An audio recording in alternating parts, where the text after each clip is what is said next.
বাড়ির সবাই মিলে হঠাৎ করে নানু বাসায় চলে গেলাম। আর নানু বাসায় গিয়ে সবাই মিলে কি কি আনন্দ করলাম, কোথায় ঘোরাঘুরি করলাম, সেই ভিডিওটাই কিন্তু আজকের পুরো ভিডিও জুড়ে থাকছে। সকালবেলা উঠে বাড়ির সমস্ত কাজকর্ম করে তারপরে কিন্তু মেয়েটাকে রেডি করে নিলাম। কালকে রাতেই মামা কল করে বলেছিল যে তাদের বাড়িতে গিয়েই কিন্তু সকাল সকাল নাস্তা করতে হবে। তার জন্যই কিন্তু আমরা ভোরবেলা উঠে রেডি হয়ে গেলাম, মা মেয়ে সবাই মিলে। আমার মেয়েটা তো কোথাও বেড়াতে গেলে খুবই খুশি হয়ে যায়, সে সবার আগে রেডি হয়ে তৈরি হয়ে বসে থাকে। নানু বাসায় যাওয়ার জন্য সবাই মিলে কিন্তু আমরা অটো ভাড়া করে নিলাম, আর এই অটোতেই কিন্তু আমরা নানু বাসায় যাব। আমাদের বাসা থেকে কিন্তু আমার নানুর বাড়িটা খুব বেশি দূরে না। আমরা কিন্তু সবাই মিলে নানু বাড়ির বাজারে চলে এসেছি, আর এখানে কিন্তু ছোট আপুর জন্য আমরা অপেক্ষা করতেছিলাম। আমার কাছে সবই ভালো লাগে, শুধু একমাত্র অপেক্ষা করাটা ছাড়া। আমরা কিন্তু এখানে অনেকক্ষণ যাবতীয় অপেক্ষা করতেছিলাম ছোট আপু আর দুলা ভাইয়ের জন্য। তারপরেই দেখি হঠাৎ করে একটা ট্রেন চলে এসেছে, সেই জন্য তোমাদের দেখানোর জন্য ট্রেনটাকেও ভিডিও করে নিলাম। কারণ মনে মনে ভাবলাম শুধু আমরাই কেন ভাইরাল হব, ট্রেনটাকেও একটু ভাইরাল করে দেওয়া যাক। যদিও ভিডিওগুলো কিছুদিন আগের, তারপরেও কিন্তু আজকেই তোমাদের সাথে শেয়ার করতেছি, কারণ একদমই সময় পাচ্ছিলাম না ভিডিওগুলো আপলোড করার জন্য।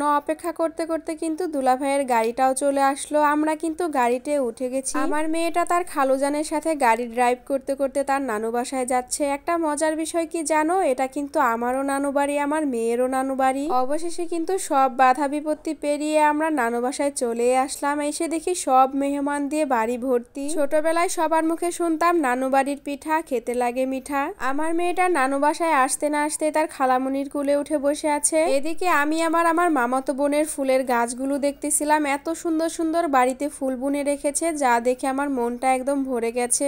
একটা সময় ছিল যখন আমিও নানা রকমের ফুলের গাছ বুনতাম, এখন কিন্তু আর সেই সময়টাই পাই না, যার কারণে আমার বাড়িতে তেমন কোনো ফুলের গাছ নেই। এতক্ষণ তো তোমাদের গাঁদা ফুল দেখালাম, এবারে দেখায় চন্দ্রমল্লিকা ফুলের গাছ। আর এই চন্দ্রমল্লিকা ফুলের গাছটা শুধু ফুলই দেখা যাচ্ছিল, গাছটাকেই দেখা যাচ্ছিল না, এত ফুল ফুটে আছে মাশাআল্লাহ। এই ফুলগুলোকে আমরা চন্দ্রমল্লিকা ফুল নামেই চিনি। আচ্ছা তোমরা কে কোন নামে চিনো অবশ্যই কিন্তু আমার কমেন্ট বক্সে কমেন্ট করে জানাবে। চন্দ্রমল্লিকা এই ফুলের গাছের পাশেই কিন্তু একটা ছোট্ট ফুলের গাছ ছিল, এই ফুলের নাম কিন্তু আমি জানি না, তোমরা যদি কেউ জেনে থাকো অবশ্যই কমেন্ট করে জানাও আমাকে।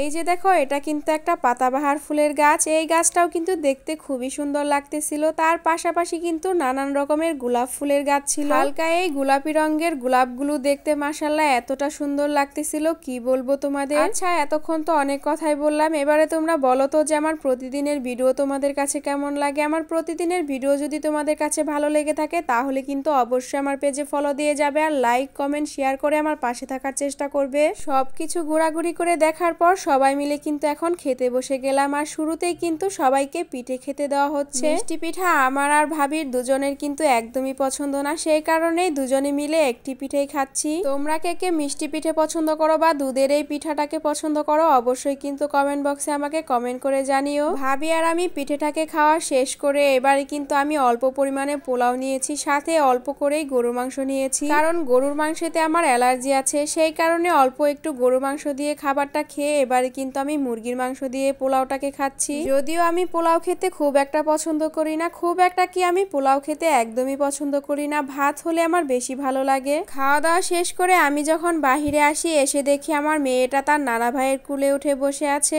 আমার মেয়েটা কিন্তু খুব চালাক, সবসময় কিন্তু নানা ভাইদের সাথে খুব করেই তার খাতিরটা বজায় রাখে। যাই হোক, আজকের ভিডিওটা কিন্তু আমি এখানেই শেষ করব, আর আগামী ভিডিওতে তোমাদেরকে দেখানোর চেষ্টা করব যে আমার নানু বাড়িতে কি কি সবজি গাছ আছে। কালকের ভিডিওতে কিন্তু আমি অবশ্যই দেব আমার নানু বাড়ির সবজি গাছগুলো। তো আজকের ভিডিওটা এই পর্যন্ত, আগামী ভিডিও আসার আগ পর্যন্ত তোমরা সকলে সুস্থ থেকো, ভালো থেকো, আল্লাহ হাফেজ।